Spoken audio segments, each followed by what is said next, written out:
45 days Gandhi Bhavan లో meeting ఉండాలి. Party and government issues మీద డిస్కస్ చేయాలని చెప్పి ఒక సూచనాప్రాయంగా ఒక డెసిషన్ తీసుకున్నాము. ఎస్ఐఆర్ ప్రోగ్రామ్ ఎట్లా ముందుకు తీసుకుపోవాలి.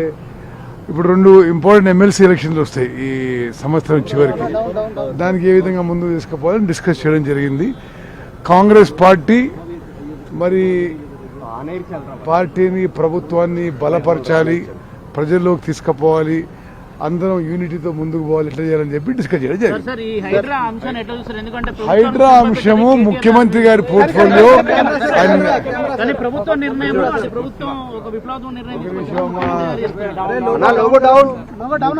ముఖ్యమంత్రి గారి పోర్ట్ఫోలియో వారు నిర్ణయం తీసుకుంటారు.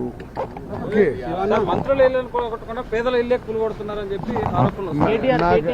ఆయన ఏమన్నంటాడండి, నేనేమంటున్నా, చీఫ్ మినిస్టర్ గారు దాని మీద మాట్లాడిన తర్వాత నేను మాట్లాడే సబబు కాదు.